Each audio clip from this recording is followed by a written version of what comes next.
Muy buenas tardes, estimados.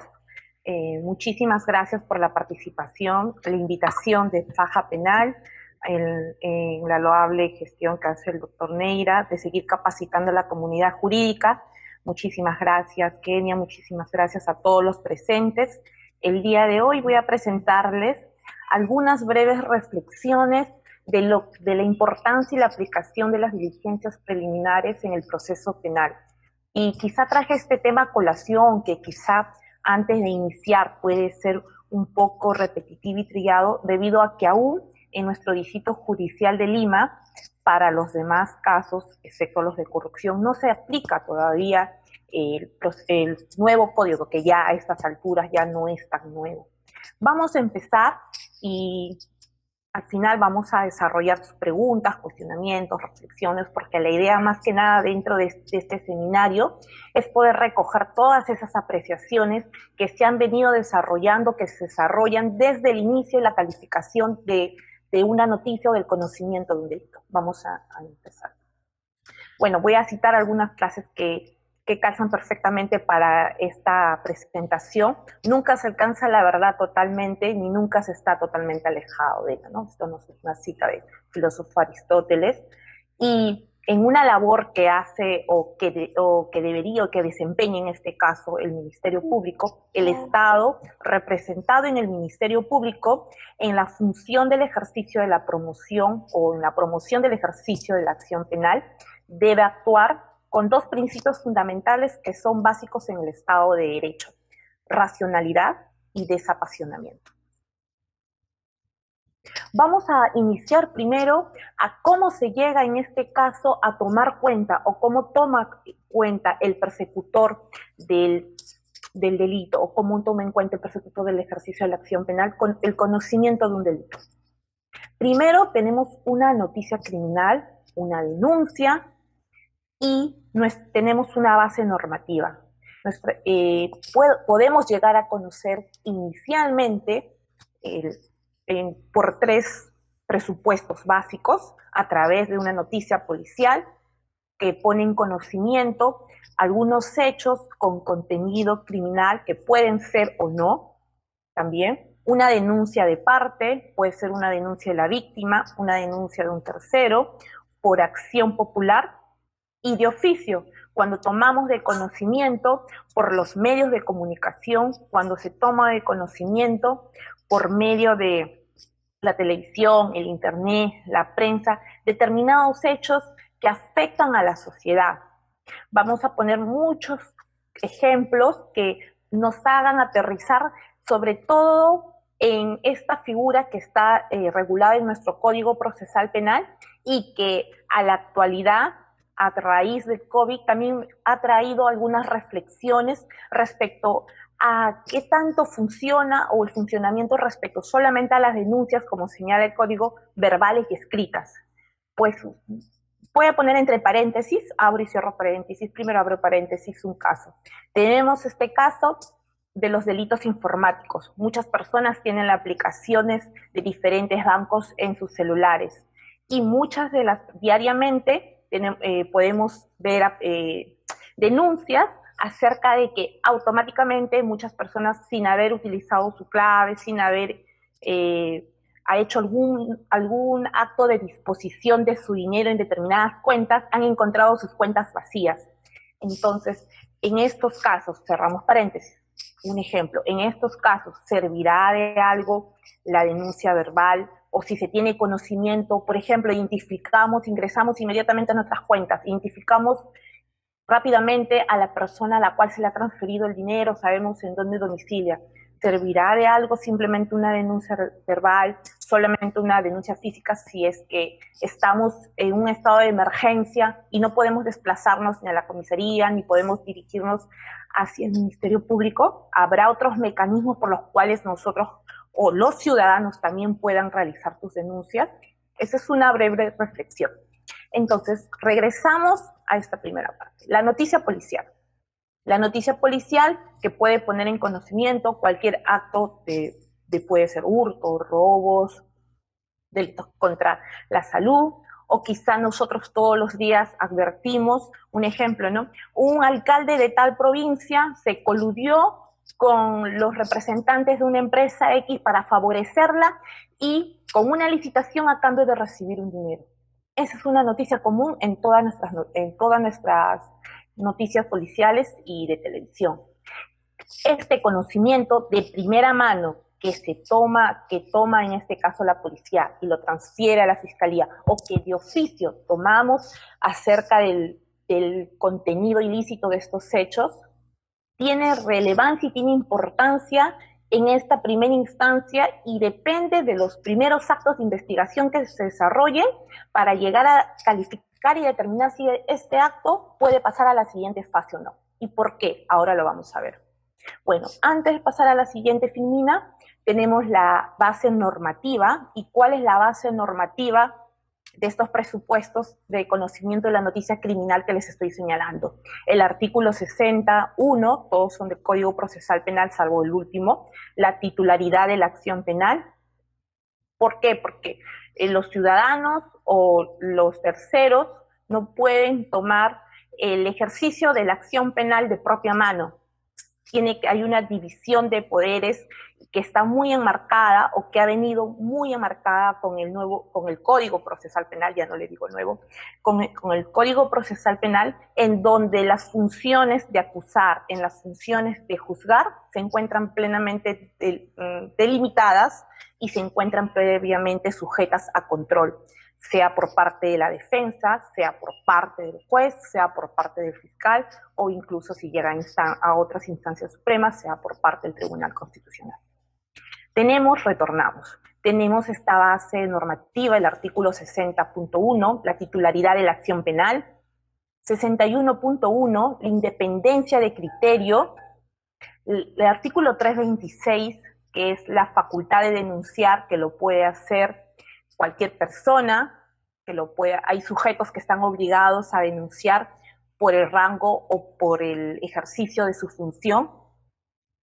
El artículo 328, que ahora más que nunca entra a colación porque el Código Procesal Penal es un código que garantiza garantías tanto de las partes que están sometidas a un proceso penal, y donde aquí yo podría decir que guarda una relación muy estrecha. ¿Por qué? Porque cuando hay una denuncia de parte, tiene que tener no solamente señalar los hechos, sino también señalar quiénes son los presuntos responsables, la forma, modo y circunstancias que como primer o por lo menos a rasgos primarios o básicos, y luego ya vendrá a conocerse posteriormente cómo se ha desarrollado o cuál ha sido, o acercándonos o aproximándonos a la verdad.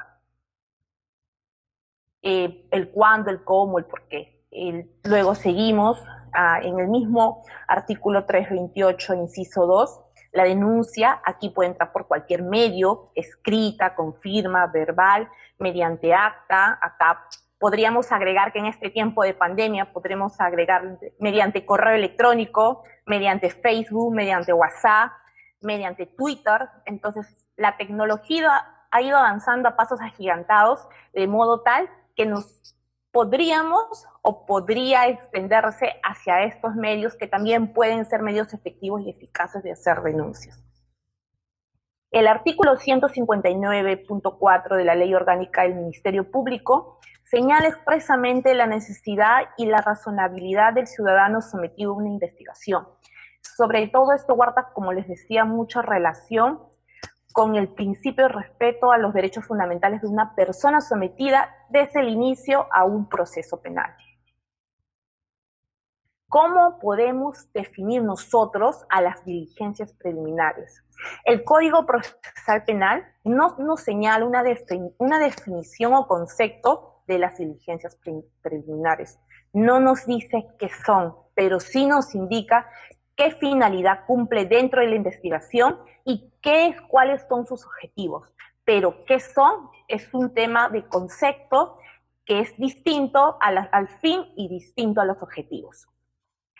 Nosotros, de forma general, porque existen diferentes tipos de diligencias preliminares para diferentes tipos de procesos, nosotros podemos decir de forma general que son los primeros actos de investigación que se realizan al tener conocimiento de la noticia criminal, a fin de reunir los elementos de convicción o medios de prueba que servirán para formalizar la investigación ante el órgano jurisdiccional.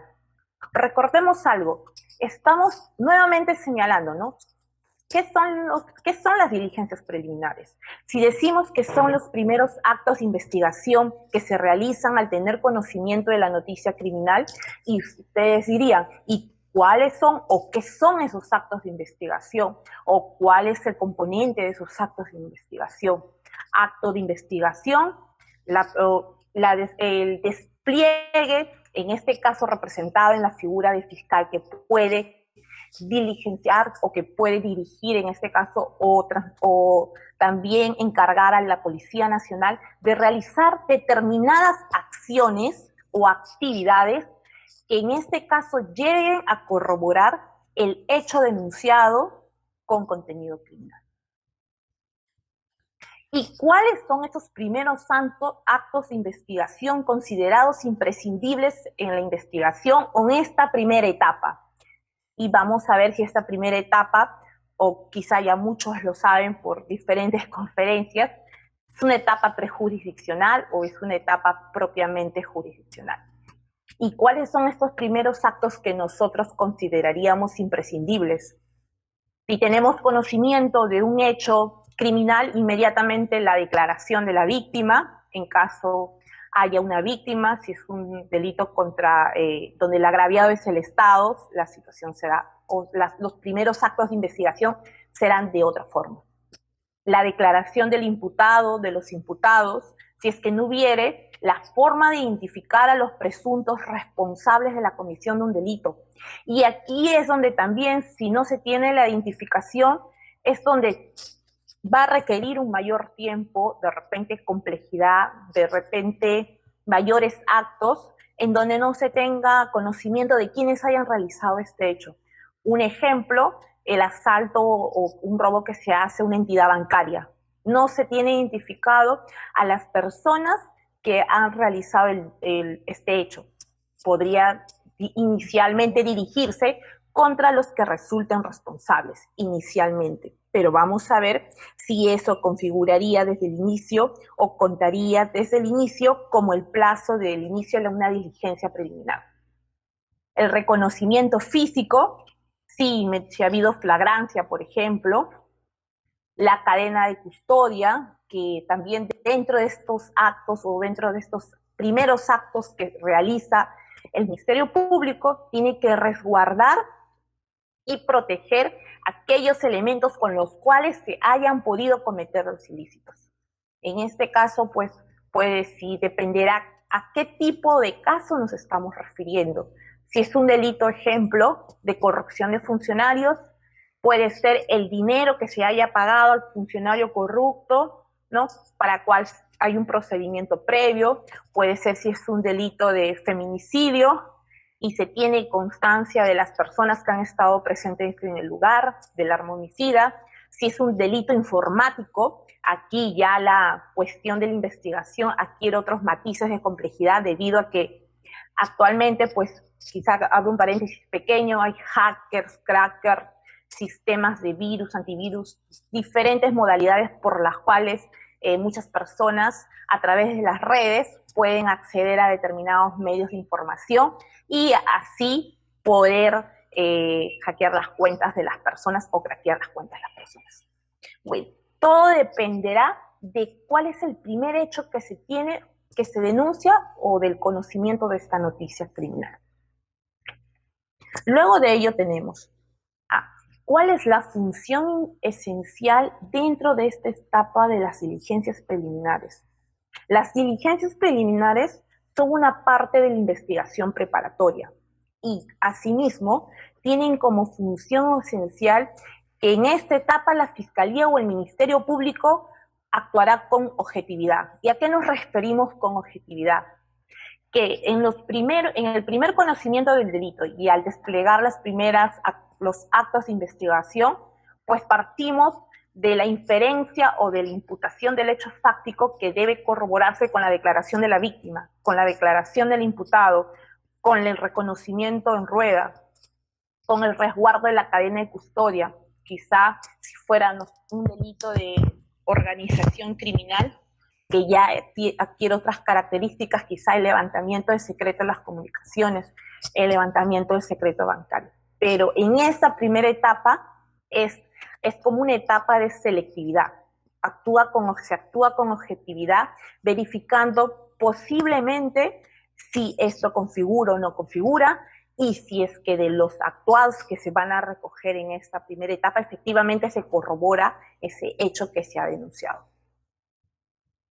Dentro de la jurisprudencia de la Corte Suprema, ha señalado expresamente cuáles son, o podrían ser, no, cuáles son, en todo caso, la finalidad, y ahora sí toco el tema de la finalidad de las diligencias preliminares.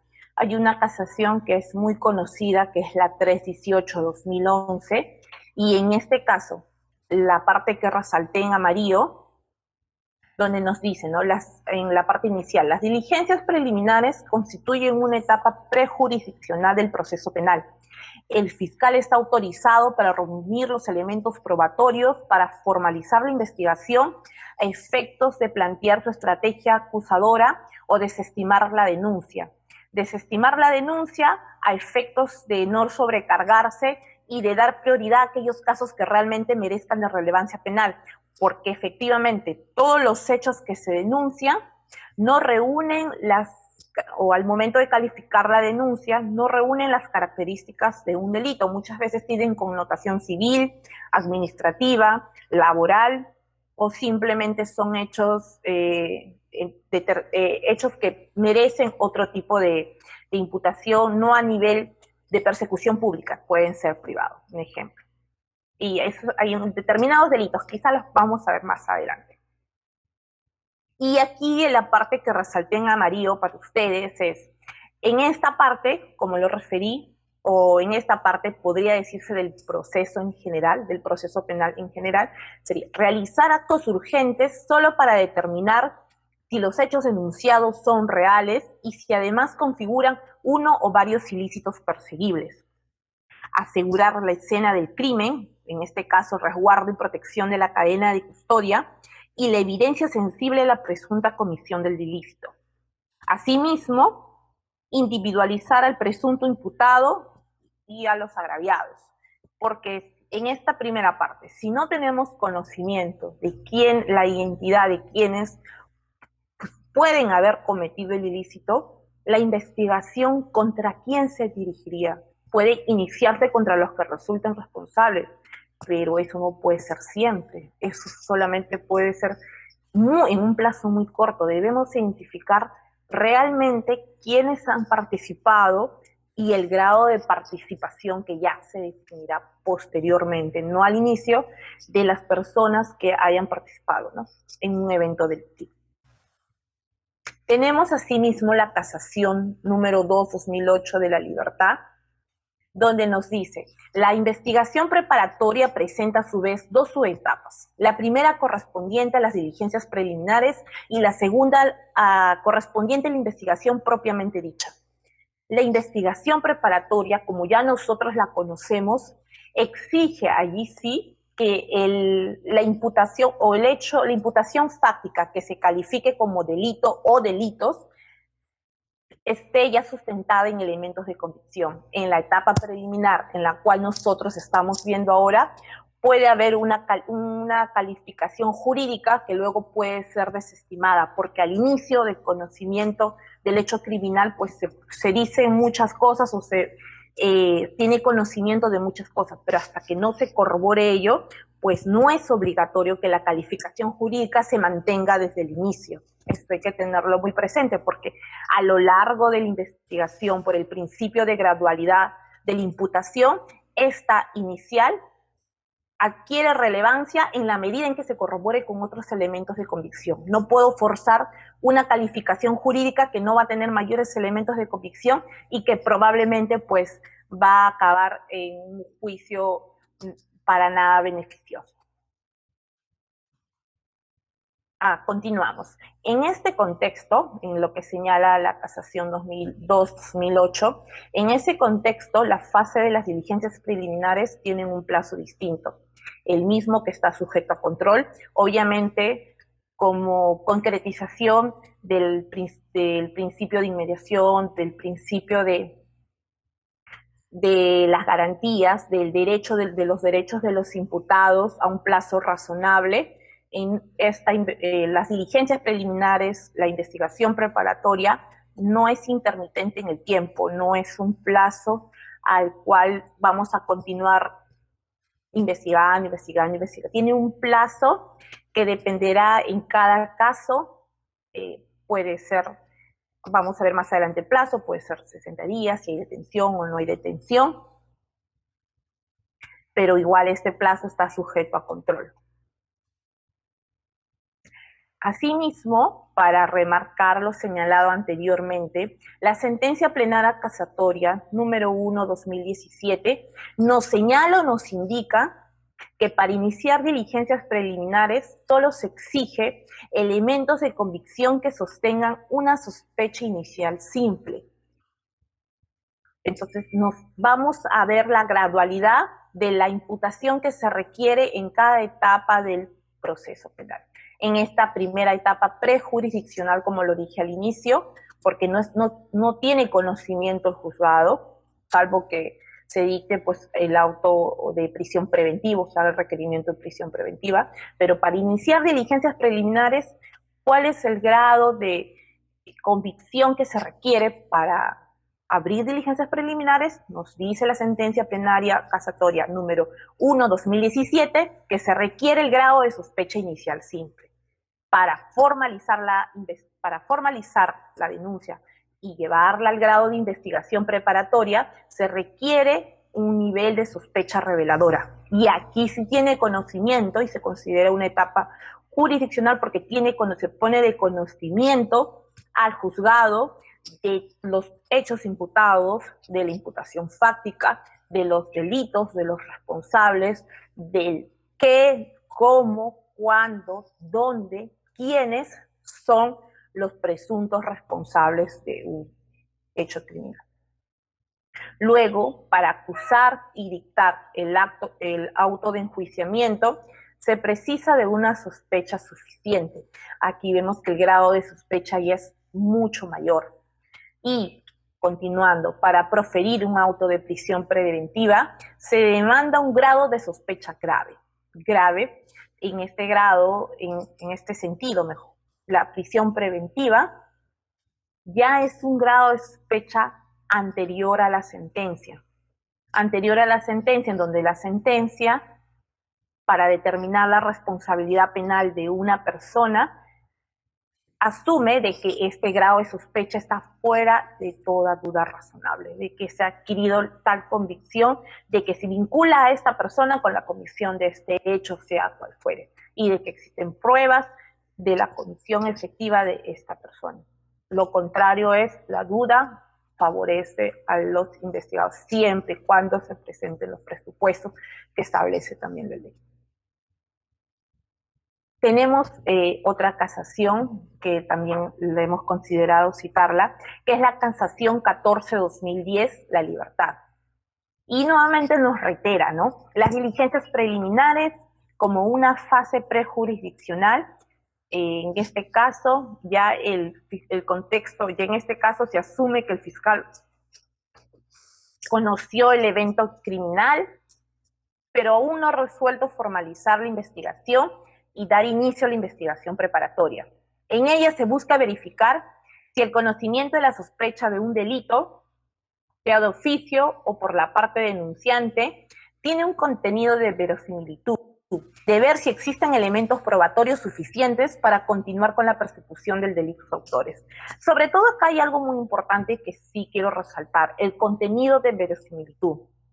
¿Por qué? Porque inicialmente, al tener conocimiento de un hecho, sobre todo denuncia de parte, este hecho inicial, solamente en la medida de que avance la investigación, se va a poder corroborar o se va a poder identificar con este contenido de que si efectivamente se ha realizado o no, con los primeros actos de investigación, pero no solamente con ello. Un ejemplo muy claro que nosotros podemos ver a diario o que hemos visto constantemente tenemos una denuncia que se recoge de parte y generalmente pues no se cita a los autores, no se cita a la forma, no se cita absolutamente nada, solamente se dice, a partir de este hecho se deduce que hubo tales actos.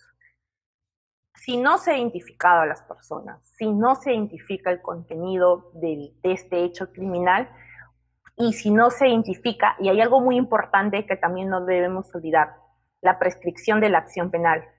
Por eso es muy importante que dentro de esta etapa de las diligencias preliminares, en donde se tiene la mayor aproximación, porque tampoco pretendamos llegar a la verdad absoluta, por eso cité al inicio a Aristóteles, tampoco pretendamos llegar a la verdad, pero en esta etapa de las diligencias preliminares, aproximándonos a la verdad de lo que ha sucedido, pues podemos tener conocimiento a través de esas diligencias de lo que realmente está, de los primeros actos y de qué actividades más vamos a desarrollar posteriormente.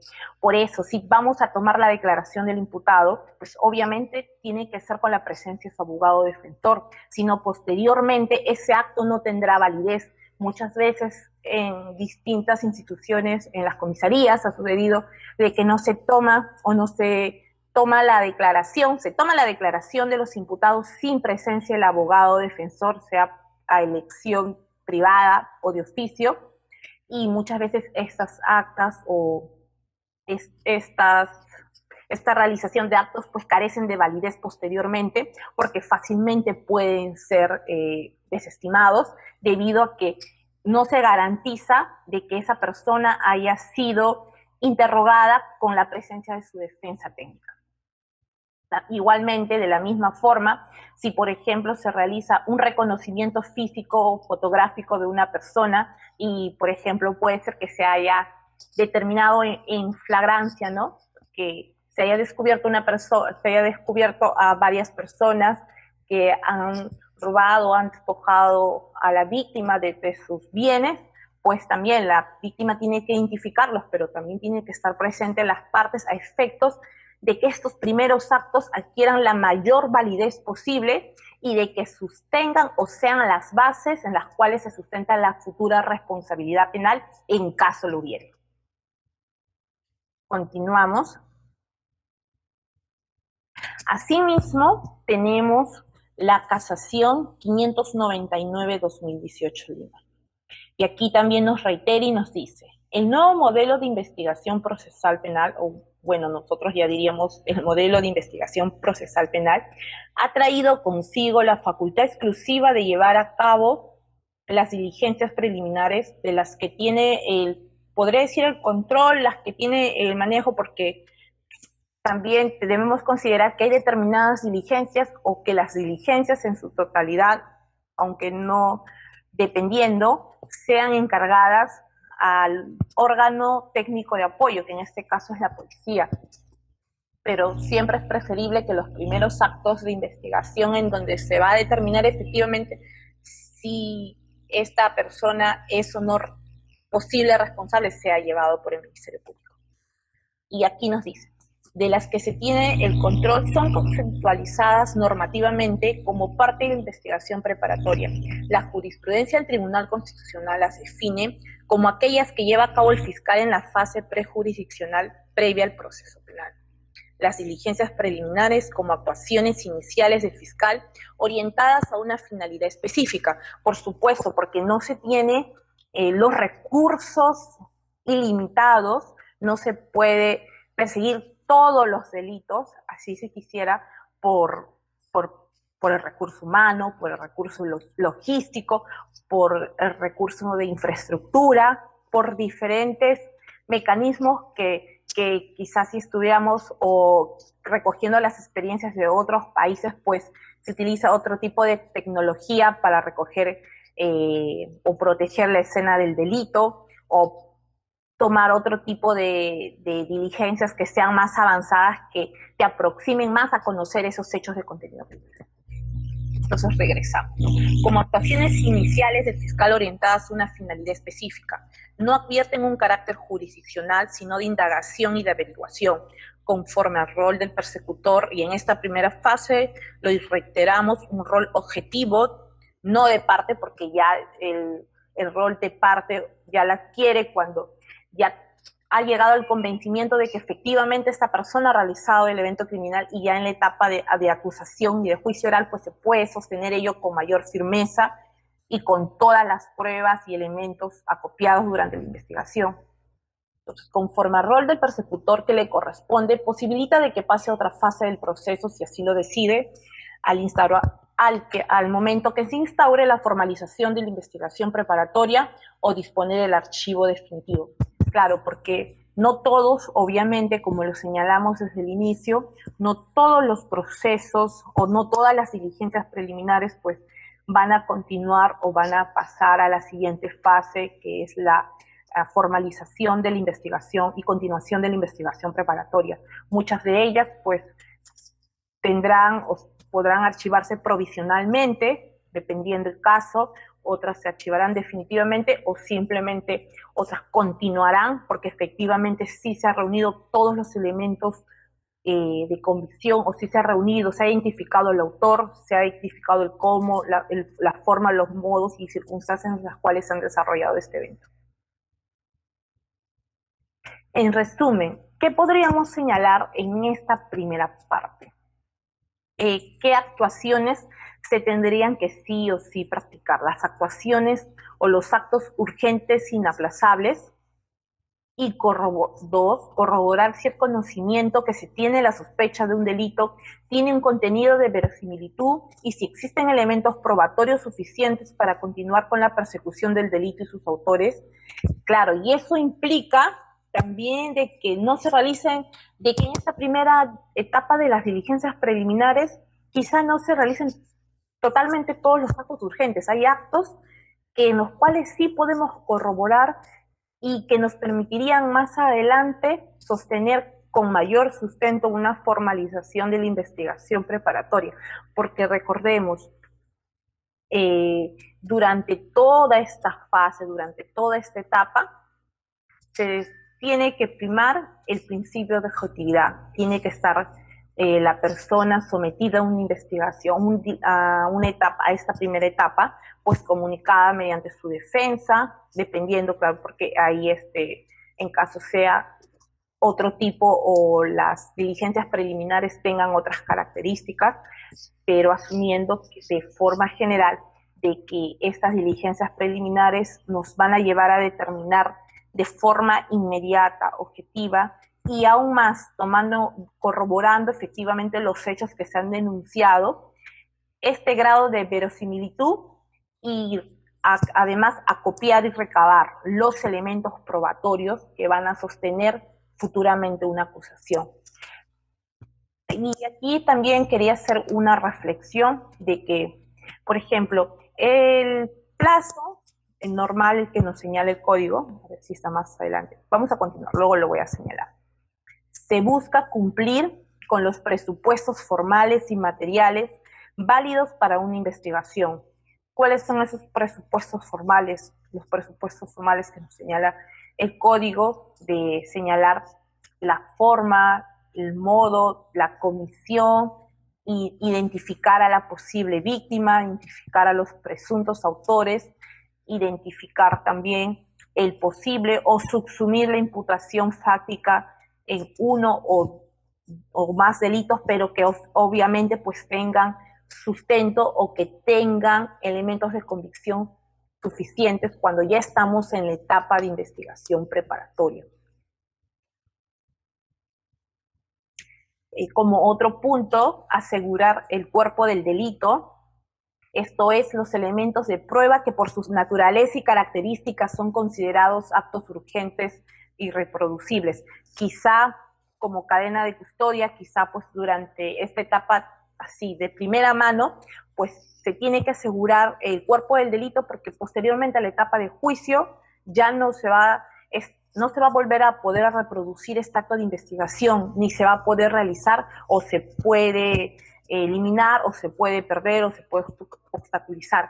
En ese caso se requiere de que este acto se practique, pero obviamente incluso puede ser a través de prueba preconstituida con todas las garantías para que luego, posteriormente, en el acto de juicio oral, se convalide y se someta a contradicción también. Pero, inicialmente, a fin de evitar de que se pierda, pues se puede practicar. Y aquí, efectivamente, es algo que también nosotros señalamos, es el punto de la selectividad. ¿Y selectividad en qué sentido? Selectividad en el sentido de escoger qué causas sí constituyen o efectivamente van a constituyen delito y van a futuramente tener dentro del proceso penal, se identifica a los responsables, se identifica a los hechos y ese proyecto va a tener éxito en cuanto respecto, porque también se considera los derechos de la víctima, los derechos y garantías del procesado y también del Estado. En este caso, en materia de delitos de corrupción de funcionarios, correspondería al Estado. Y esta parte de por qué, y aquí nosotros aterrizamos un poco, ¿por qué son importantes las diligencias preliminares?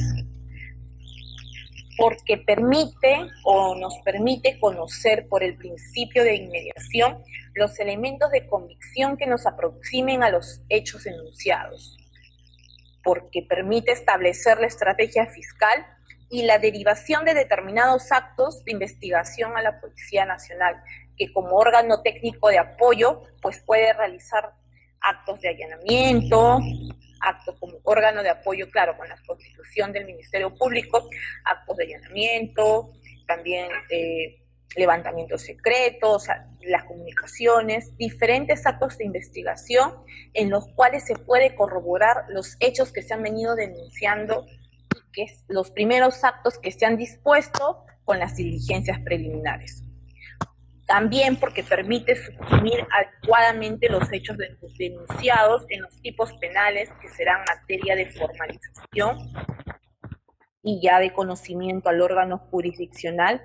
Muchas veces esta etapa se toma como una mera formalidad y cuando en realidad no debería ser así, porque ya de poner reconocimiento o ya al tener ya una disposición de formalización y continuación de la investigación preparatoria, es porque ya tenemos un grado de sospecha mayor de lo que de que este delito, pues en este delito se ha identificado al autor, se ha identificado a la víctima, se ha identificado la forma, se ha identificado la comisión del delito, se ha identificado qué fin jurídico se está vulnerando.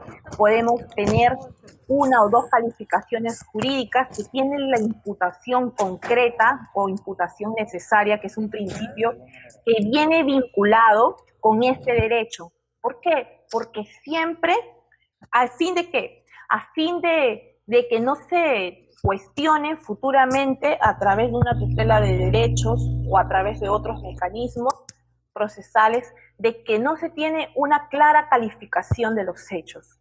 Y por eso es muy importante la etapa de las diligencias preliminares, como etapa inicial en donde se desclasifica, se selecciona, se imputa respecto a la imputación fáctica y la imputación jurídica está plenamente no, porque ya eso se adquiere posteriormente, pero sí tienes los elementos de que efectivamente pues van a vincular a esta persona con este delito que se está cometiendo, si tienes material acopiado respecto a su responsabilidad o su futura responsabilidad, por algo se está poniendo de conocimiento al órgano jurisdiccional, y una vez que se activa ello, porque muchas veces he visto que pasa simplemente como el trámite de la formalidad, y cuando en realidad debería, desde nuestra perspectiva, adquirir una mayor importancia.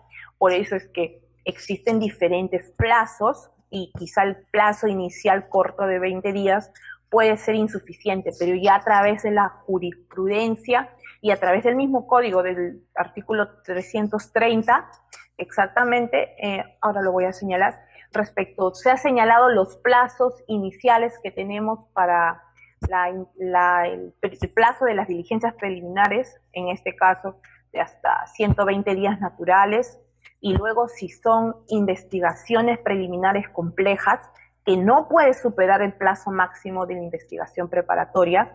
Recordemos esto, que no se incluyen los casos de los delitos de organización criminal, en los delitos de corrupción, que podrían ser hasta 8 meses máximo. ¿Por qué? Porque si ya vamos a poner de conocimiento al órgano jurisdiccional, al Poder Judicial, al juez, y si se va a formalizar, es porque se tiene suficiente material probatorio acopiado de que hay una vinculación de los hechos con los delitos que se está investigando, y de que tu imputación fáctica respeta los principios, o que se tiene claramente señalado porque qué personas han cometido o no este delito, y de que podría señalarse uno o dos tipos, porque ya dentro de esta etapa pues está sometida, o desde el inicio, no desde esta etapa de la investigación preparatoria, sino desde la etapa de la investigación preliminar, está sometido a control jurisdiccional, incluso a control constitucional. Recordemos que todas las sentencias, o las sentencias del TC vinculantes, y así como la Constitución, pues son transversales desde el inicio de las diligencias preliminares. No es que actúan al final o posteriormente, sino actúan desde el inicio. Entonces, por eso yo considero esta etapa de las diligencias preliminares, o consideramos esencial para determinar el qué, el cómo, el cuándo, los móviles, los bienes jurídicos afectados, la colectividad, el Estado, los presuntos responsables, los agraviados, y los actos que no se han realizado dentro de las diligencias preliminares se realicen dentro de la investigación preparatoria, pero ya efectos de confirmar lo que ya has tenido como una primera base, debido a que no se pueden repetir, no resulta eficiente, y tampoco no resulta, o no es el espíritu de la norma, de que se repitan los mismos actos de las diligencias preliminares durante la etapa de la investigación preparatoria formalizada, sino que es una continuación, porque efectivamente tienes como esta primera base de ladrillos de diligencias preliminares, y que los actos que no has podido reproducir aquí, o posteriormente, por la gradualidad de la investigación, vas a tener mayor conocimiento de otros actos que están vinculados y que puedes realizar o desplegar. Eso sí, respetando los derechos de los imputados, sobre todo de las víctimas y del Estado, ¿no? Porque en los casos de corrupción de funcionarios, pues no tenemos a una víctima, pues aún no es como normalmente, pues en los casos vemos un ciudadano afectado, pero acá hay una colectividad que está afectada. Por un ejemplo de ello, que puede ser más palpable para todos ustedes, es el caso de durante la pandemia. Vimos diariamente denuncias de diferentes municipalidades y provincias y regiones del Perú, en donde se adquiría materiales quirúrgicos, en donde se hacía licitaciones para adquirir material de COVID, pues a precios sumamente elevados, es por decir entre paréntesis, no es una primera noticia criminal que se puede tener, o de que había acuerdos entre representantes de las municipalidades con estos licitadores o con empresas privadas para poder entre ellos coludirse y aumentar los precios de los productos, un ejemplo, o si no, en el otro punto, desviar fondos hacia fondos que no habían sido destinados para la pandemia. Entonces, estos graves actos pues no afectan a una persona, sino afectan a toda una colectividad, puede ser de la región, incluso del Perú, incluso, y lo digo esto porque en el mapa y solamente para quizás salirme un poquito del tema, en el mapa de la corrupción, pues en nuestro país pues ha ido avanzando de forma geométrica o de forma multiplicativa con los casos que se han suscitado durante la pandemia, ¿no? Y en donde escala de corrupción, pues tenías que destinar un ejemplo que lo hemos visto en las redes, en la televisión, tenías que destinar este fondo de licitación para comprar mascarillas, pero lo licitaste pues para hacer un monumento, tenías que atender esto, tenías que abrir un ejemplo, tendrías que abrir las carreteras, pero te coludiste pues para hacer otro tipo de actividades. Entonces, esos actos son los que afectan a la colectividad en general, son los que afectan a la ciudadanía y son los que se ven o se han visto constantemente durante el tiempo de la pandemia. Entonces, será lo mismo, ahora sí cierro paréntesis porque si no me voy a ampliar demasiado en otros temas. Ahora sí cierro paréntesis. Será lo mismo el tratamiento en los casos en los cuales hay un afectado por los delitos contra la vida, el cuerpo y la salud, contra los delitos contra el patrimonio, contra los delitos informáticos, contra los delitos, una querella, ¿no? Pero ya es persecución privada, que los delitos en los cuales pues la afectación es a la ciudadanía, será lo mismo. Hay una reflexión que les dejo también para ustedes. Y si también consideraríamos que los primeros actos de investigación durante el plazo de estas diligencias preliminares también serán los mismos, serán suficientes para determinar, porque recordemos, ¿no? Vamos a retornar al mismo caso de la municipalidad X, ¿no? Cualquiera puede ser, porque lo hemos visto siempre en las redes y por conocimiento de todos los medios. Por ejemplo, ¿no? Tenemos que esta municipalidad, ¿no? Adquirió camillas, ¿no? O este hospital regional adquirió camillas a un sobrecosto. Adquirió, pues, en ese tiempo se necesitaban las pastillas acitromicina a un determinado costo, y un costo mucho mayor o 3 veces mayor al que estaba en el mercado. ¿Y cuál ha sido el perjuicio? Pues el perjuicio ha sido para todos los pacientes que se iban a atender. Entonces, hacer esta investigación o determinar, aterrizando en el plazo de las diligencias preliminares, en un plazo que nos señala la norma de 4 meses por jurisprudencia, que no puede ser o no se puede extender hasta más allá de la investigación preparatoria, y asumiendo que este plazo de las diligencias preliminares o que esta etapa prejurisdiccional de las diligencias preliminares es esencial para determinar los medios, formas, circunstancias, el qué y el cómo de la comisión del delito, y no llegar a una etapa de formalización ya judicial en donde pues esté sujeto, o en todo caso en donde no hayan podido sustentar porque no se ha desplegado por el tiempo, todos los actos que llevaban a la comisión o que confirmaban la comisión de estos delitos, porque obviamente que en los otros casos no vamos a tener que pedir, pues, un ejemplo, ¿no? Cómo se ha llevado el proceso de licitación. No vamos a tener que sustentar cómo se ha realizado esta etapa, o cómo, si es que se ha convocado, si se ha realizado por un proceso a mano alzada, si ha habido una partida adicional, si ha habido o si se ha decretado una medida de urgencia excepcional en esa región, o si es que, por ejemplo, no se ha decretado, por ejemplo, tenemos conocimiento hasta ahora que no en todas las zonas del Perú, pues en todas nuestras regiones, el decreto del estado de emergencia excepcional cuarentena, pues no ha sido igual para todos. Entonces son cuestiones que consideramos al momento de calificar, pues tienen que evaluarse, ¿no? No es simplemente la aplicación a rajatabla de lo que se tiene de las normas, sino que deben sustentarse y deben estar corroborados efectivamente. Entonces, si hemos tenido diferentes plazos o diferente aplicación por el estado de emergencia, porque acá en Lima, pues probablemente el estado de emergencia ha sido menor que el que haya sido en Loreto, que haya sido en Amazonas, que haya sido en Tacna, que haya sido por las circunstancias. Obviamente que las directivas y las normas de posible comisión que nos ponen en conocimiento de la posible comisión o que se pone conocimiento en posible comisión de delitos, pues también son distintas. Los actos de investigación que se despliegan también son distintos. Continuamos.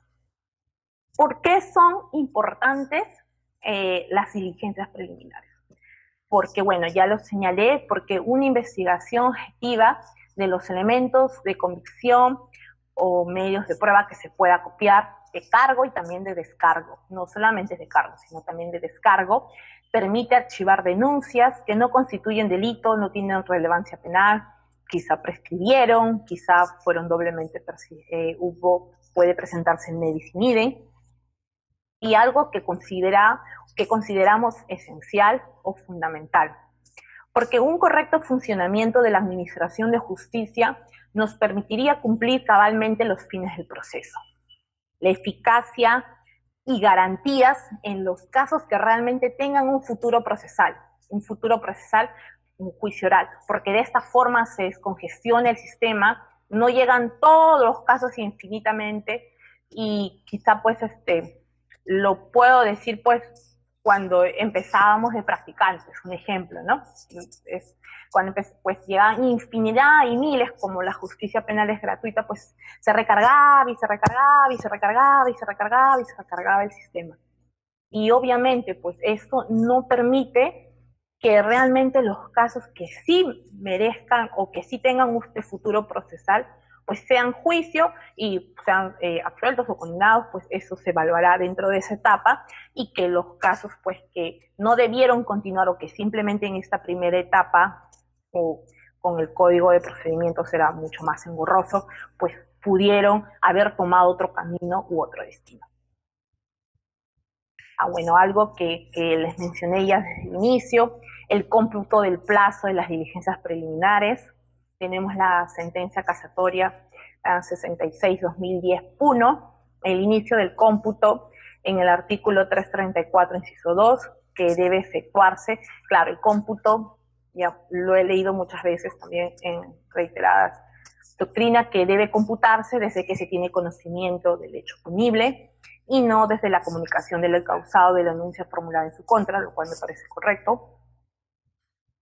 Acá también tenemos otra casación, número 144-2012 Ancash.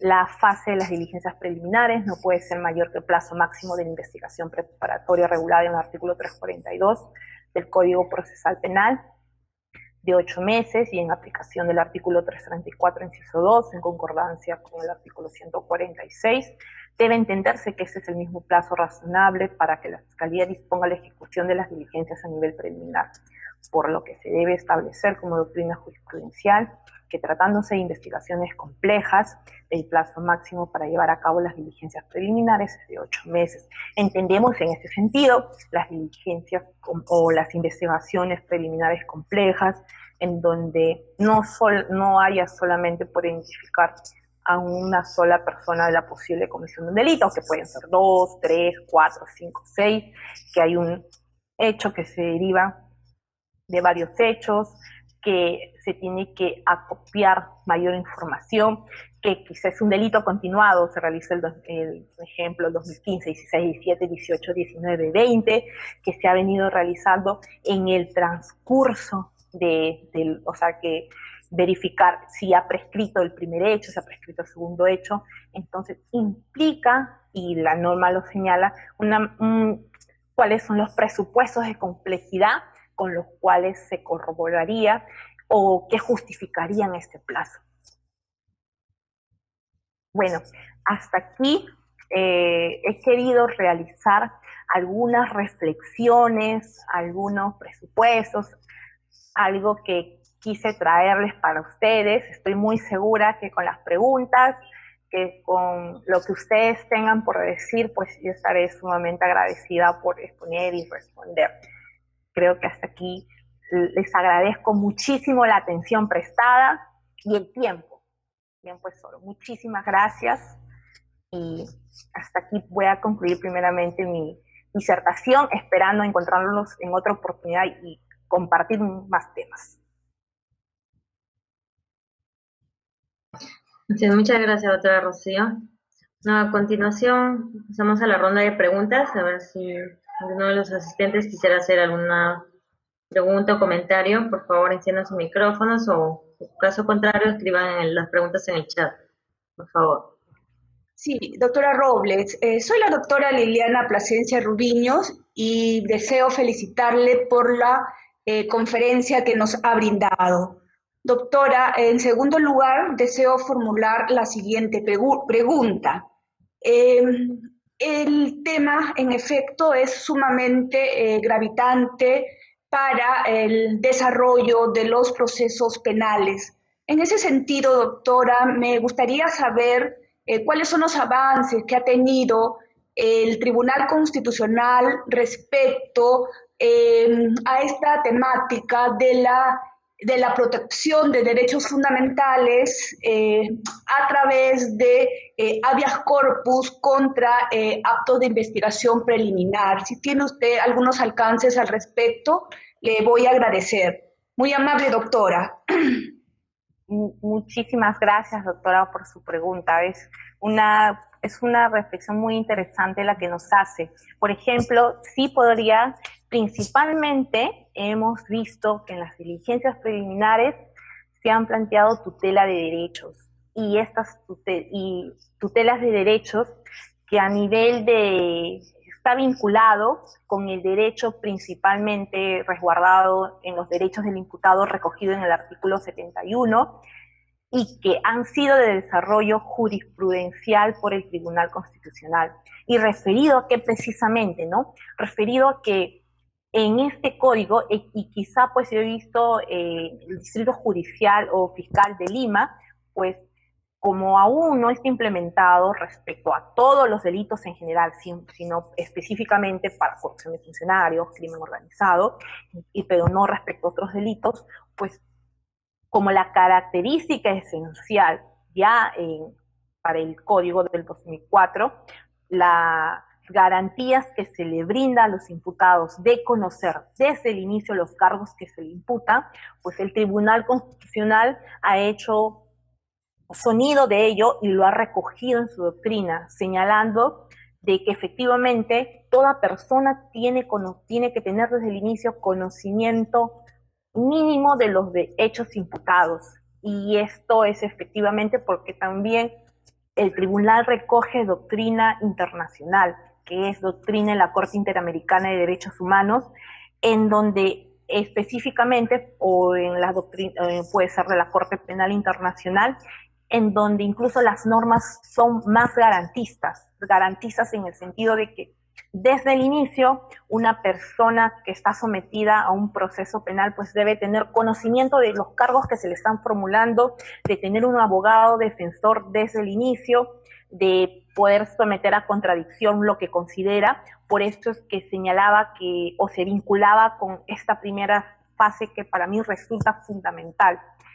Y fundamental porque tenemos como defensores de la legalidad garantizar de que esté presente su abogado defensor para que posteriormente, pues porque no necesariamente lo sigue el mismo funcionario o el mismo fiscal, puede seguirlo otra persona. Entonces, pero para que estos primeros actos que son fundamentales, que pueden ser actos policiales, que pueden ser actas de información de cargos, que puedes tomar las declaraciones, pues estén presentes los abogados defensores, si no son particulares de oficio, y para que garanticen sus derechos y estas actas no sean pues en juicio oral materia, no sean cuestionadas, sino sean pues quizá anuladas, declaradas nulas y simplemente pues ahí no se va a poder sostener en mayores elementos.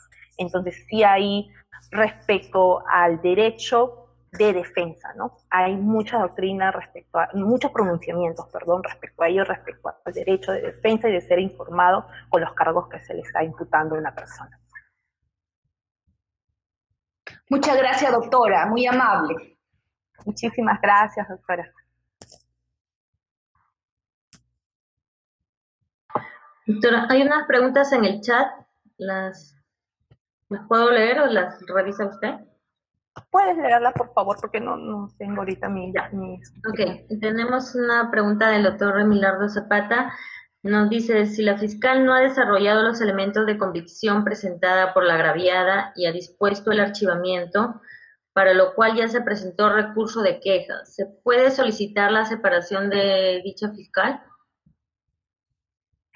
¿Puedes repetirme la primera parte, por favor, Kenia, por favor? Si la fiscal no ha desarrollado los elementos de convicción presentada por la agraviada y ha dispuesto el Ya. archivamiento, y para lo cual ya se presentó recurso de queja, si en ese caso se podría solicitar la separación de la fiscal.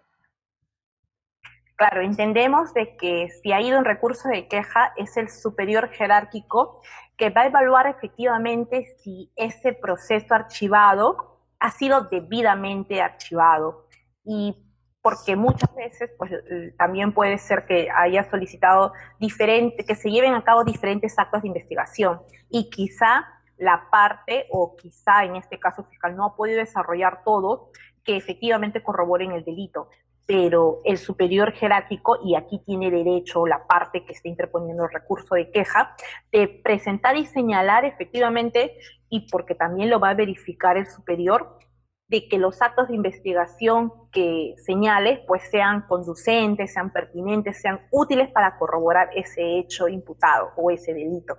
Y efectivamente el jerárquico va a señalar si constituye delito, si no constituye, si es archivo, pues lo puede devolver y no exactamente que sea haciendo aquí materia de exclusión del fiscal que lo vio como primer caso en el caso del archivo, porque si ya presentaste tu recurso de queja, pues el superior va a reevaluar ese archivo si ha sido correctamente sustentado y también podrías en esa etapa pues alegar lo que te corresponde por derecho. Ok, doctora, gracias. Doctora, ¿me permite? Doctora, sí, claro quisiera que sí. Muchas gracias, doctora. Muchas gracias. Le mando muchos saludos de ICA. Yo soy Mabel Alarcón, fiscal de crimen organizado de ICA. Y bueno, nosotros tenemos bastante problemas con las diligencias preliminares.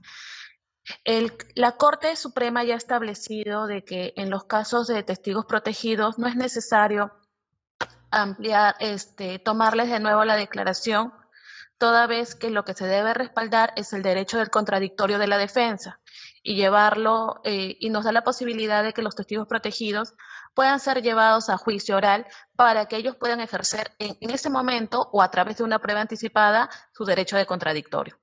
Hasta ahí la Corte Suprema nos ha dado una buena solución, pero ¿qué sucede en los casos en que, como los casos de crimen organizado se inician en una forma reservada, obviamente no se garantiza el derecho contradictorio de la defensa y existen testigos protegidos que están durante todo el proceso, durante toda la investigación preliminar, incluso en la preparatoria, dan buena información, pero a veces fallecen, es lo que nos ha pasado, ¿no? Mueren.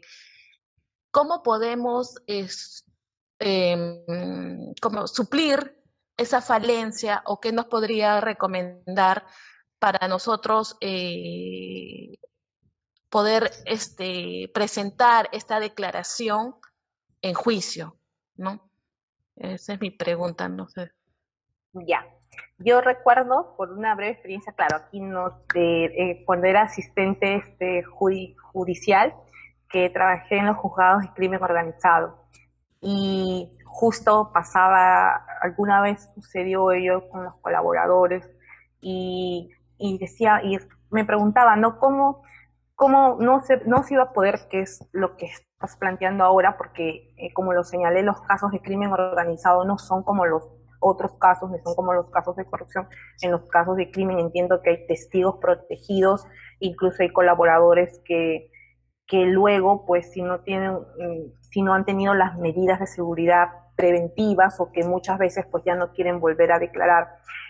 Ahí sería un tema más de coordinación con la policía, pero que se coordine efectivamente, por ejemplo, en la etapa inicial, ¿no? Si has tomado la declaración de este testigo protegido, puedes hacerlo en esa instancia como etapa, como prueba preconstituida, para luego, ya cuando vaya a juicio oral, simplemente esa persona ya no tenga que volver a ir, porque sucede que las personas que actúan como testigos protegidos, pues justamente quieren protección, ¿no? No quieren que se les identifique inicialmente porque tienen temor, o muchas veces estas personas, pues, eh, al inicio dicen un dicho, después cambian, o por temor, o por represalias. Entonces, como de la primera mano nosotros tenemos conocimiento de estos hechos, o de que en la práctica pues sucede eso, entonces un medio, recuerdo hace años que sucedía, que era la práctica en esas fechas, era que pues, hacían la diligencia de prueba preconstituida en un ambiente en donde no se podía identificar al testigo, pero donde también participaba la defensa, porque obviamente no se tiene que conocer la identidad, ¿no? Y se ponía como una cámara especial en donde primero estaba solamente el testigo protegido, incluso había en esa época pues un equipo especial en donde no se le identificaba la voz. Y luego al otro extremo, dentro de la misma sala, podía participar el abogado de la defensa en esta etapa inicial. Entonces, porque justamente no, lo que no se quiere es que en esta primera etapa sea identificado, o porque el temor de la misma persona, porque incluso esto me hace recordar a muchas veces a los casos de contra la integridad sexual, ¿no? En donde anteriormente como no se consideraba válido por ejemplo, ¿no? Los testimonios de las víctimas, o nuevamente se le llevaba a juicio oral, causando revictimización y generando pues no solamente esa desazón a la misma víctima, sino afectando su derecho fundamental pues a que si en una etapa inicial ya señaló esto, pues a que el Ministerio Fiscal, el Ministerio Público pues siga con la investigación corroborando este hecho. Igualmente en este caso el testigo protegido, pues en esta etapa inicial, si la defensa pues quiere participar, pues puede realizarse una diligencia especial en donde no tenga conocimiento de la identidad, pero sepa efectivamente cuál es el hecho o qué es lo que está señalando este testigo protegido. Con las medidas adecuadas, estoy segura que sí se puede, sí lo he visto en alguna oportunidad. No sé si hasta allí podría apoyar en algo, no sé si he podido resolver. Sí, hay otra pregunta en el chat de Raúl Marí, donde dice el tema del apersonamiento del abogado en las diligencias preliminares. ¿Qué base legal tiene? Esto es a raíz a que la Policía Nacional impide que los letrados ejerzan una defensa sin antes estar apersonados. El artículo 71, y lo vamos a textualizar, es una mala práctica, o en todo caso es como señala el que nos ha consultado, efectivamente muchas veces sucede eso, y ese es un tema que ha sucedido, que es como parece una práctica, ¿no? Una persona o el abogado del imputado pues se acerca a la dependencia policial y señala efectivamente que quiere conocer los cargos con los cuales se le está imputando o por qué se le está investigando, y simplemente puede ser que le nieguen la información, que ha sucedido muchas veces y es conocido pues en este ámbito, ¿no? Entonces, tenemos una base normativa estricta de los derechos que tienen las partes procesales. El artículo 71 reconoce los derechos del imputado. Y en este caso, si está dentro de la dependencia policial, pues a que el abogado tome conocimiento, porque hay un fiscal a cargo dentro de esa dependencia policial, de primera mano, de los cargos en los cuales se está imputando a esta persona, de los cargos que se ha formulado contra esta persona. Pero el requerimiento hacia el fiscal, porque incluso pues he visto, ¿no?, que hay conflictos en la práctica entre la policía y los abogados, que muchas veces incluso he visto por ahí un video en donde una abogada se acerca a conocer y filma, ¿no? Está filmando porque sí lo puede hacer, pero el policía no le quiere informar, no le quiere decir, o simplemente deja pasar las horas, transcurrir las horas, y ya cuando ya realizó determinados actos recién le ponen conocimiento, ¿no? Ello no es válido, ¿no? Ello no puede ser aceptable. Y más que nada el abogado pues está ahí para exigir de que el fiscal le ponga en conocimiento de los actos en los cuales se está investigando a esa persona.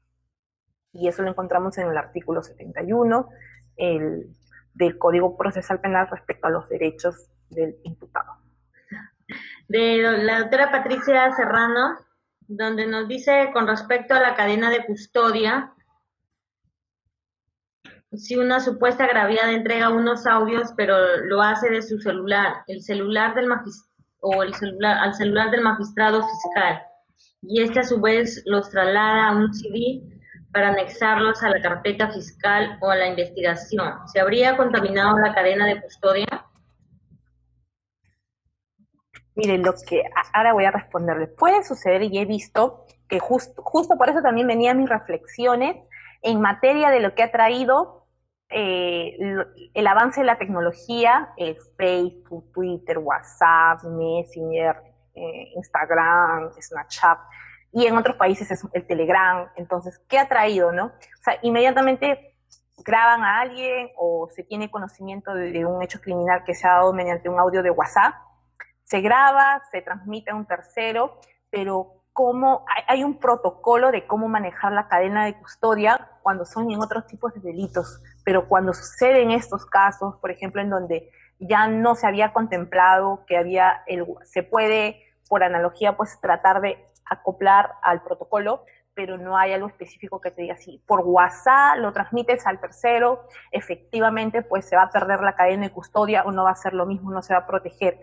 Sin embargo, un ejemplo, si se tienen noticias de audios de Facebook, de WhatsApp, pues efectivamente se puede hacer una pericia de voz y con ello se corroboraría efectivamente si ese audio es de la persona a la cual se le está imputando el hecho. Eso es porque sucede todos los días, sale un hecho de conocimiento de connotación criminal a través de un audio de WhatsApp. Y se puede hacer una pericia fonética y con esa pericia se corrobora efectivamente que ese audio ha sido producto o tiene como fuente la voz de esa persona. Y con ello pues no va a haber mayor refutación. Hay que también acoplarnos a las nuevas tecnologías, ¿no? A las nuevas formas de cómo ahora se presenta la noticia criminal.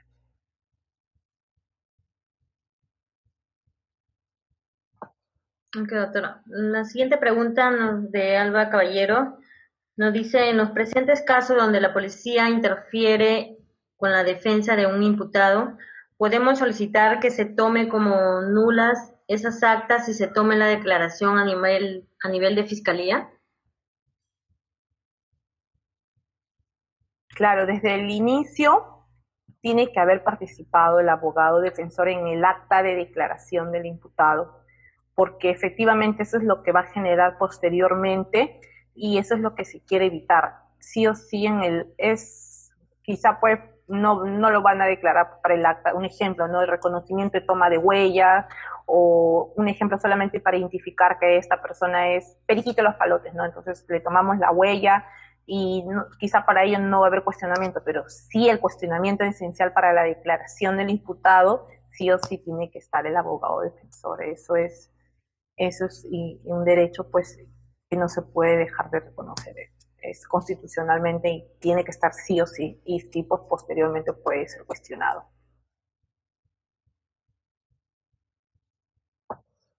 Ok, doctora, esto era todo en cuanto a las preguntas en el chat.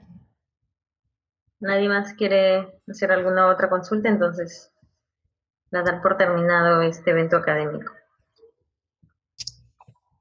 Bueno, muchísimas gracias por su participación, por haberme permitido compartir algunas reflexiones. Espero la siguiente ocasión compartir mayores reflexiones con ustedes y la comunidad jurídica pues está abierta. Muchísimas gracias. Te voy a llevar caminando para que esto se pase. Un audio. ¿Podría hacer una pregunta? Claro que sí, antes de despedirnos, claro que sí. Decirles a todos igual una feliz Navidad, y bueno, es tener presente las circunstancias en las cuales pues estamos ahora de COVID, concientizarnos sobre ello, ¿no? Y bueno, sí, igual, antes puede preguntar, no hay inconveniente. ¿Podría preguntarle algo, doctora? Sí, claro, pero seguimos todavía en la conferencia, ¿deseas de la conferencia? Sí, de la conferencia. Sí, sí, claro que sí, claro que sí. Buenas noches. Saludo por su exposición, que es muy esclarecedora y de conocimiento penal. Mi pregunta es esta, doctora. ¿Cuál sería el garantismo procesal respecto a una indagación fiscal que no reúne los elementos de convicción de un hecho que se presume delito? Mm, ¿Qué mecanismo se refiere a qué puede presentar la defensa o qué es lo que normalmente presenta la defensa? ¿Se refiere a ello? Así es, sí. Bueno, como lo mencioné hace poco, el artículo 71, y esa es la característica del código, garantiza los derechos del imputado y ante un agravio de estos derechos, pues existe el mecanismo de la tutela de derechos en los cuales puede recurrir ante el juez de investigación preparatoria y señalar efectivamente qué derechos se está vulnerando, ¿no? Y posteriormente, pues, dependiendo en qué etapa se encuentre, ¿no? Pero normalmente este artículo 71 y también dentro del código, pues señala cuáles son las funciones exclusivas y se hace una diferencia, ¿no? Una diferencia en qué le corresponde al fiscal, qué le corresponde al juez, qué le corresponde como defensa técnica y puede recurrir a este mecanismo. Una preguntita nomás. ¿Sí? La última. De la confesión sincera que están haciendo y en la televisión o de ver y todo lo demás, acaba de escuchar a usted que me dice que eso van ahí como testigo reservado, pero ya está en la televisión, está en los periódicos y todo eso, ¿y a usted le parece eso sincero? ¿Los magistrados tienen que aplicar siempre los principios de derecho internacional y todo lo demás? A ver, ¿cuál sería su opinión sobre ese punto? No lo escuché la primera, o sea, es confesión sincera. Sí, hablamos del tema de Bex, de la empresa de brasilera, que hay confesiones sinceras diferentes, que están viendo la televisión, están viendo los periódicos y también otros es también que también están saliendo. Posteriormente van ahí también como testigo, como acaba de mencionar, como testigo reservado. ¿Qué opinas de ese punto? Porque nos tenemos que registrar lo que es las funciones genéricas de derechos humanos internacionales y todo lo demás. A ver, ¿cuál sería su opinión de ese punto? Nada más, doctora. Ya. Bueno, a rasgos generales puedo decir de que este proceso pues que conocemos por los medios, pues efectivamente la noticia criminal se da por Facebook, por medios de comunicación, pero lo que puedo decir a rasgos generales es de que se tiene que identificar no solamente, entiendo, a uno, sino a varios todas las personas que han participado. Y eso entiendo que es un despliegue mayor de actos de investigación. Quizá lo que hemos visto en la televisión sea algo inicial, quizá simplemente no tenga mayor contenido penal, porque puede ser de que simplemente haya quedado en la noticia, ¿no? Porque sucede pues muchísimas cosas. Pero lo que yo sí le digo es que la finalidad de esta etapa de las diligencias preliminares es efectivamente conocer a los autores, a todos los autores, a todos los hechos, a la forma, al modo, a las circunstancias, y eso va a implicar de que generalmente de repente hemos conocido una punta del iceberg, de repente el iceberg es mucho más grande y de repente implica mayores actos, de repente hay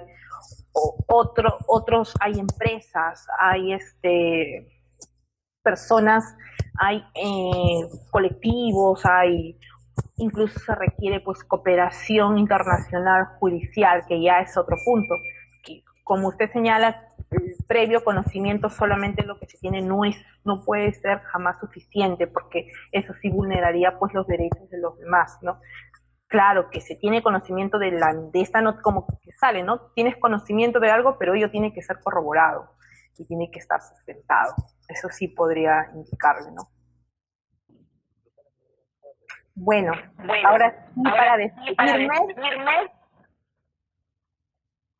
muchísimas gracias a todos ustedes, muchísimas gracias por haber participado, muchísimas gracias por haberme escuchado, que tengan una feliz Navidad, que este próximo año nos traiga pues nuevas buenas, recordemos el nacimiento de Jesús, y gracias a todos.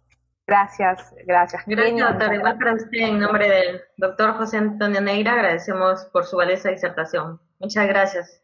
Gracias. Hasta otra oportunidad me pueden escribir ahí y compartir. Hasta luego. Muchísimas gracias.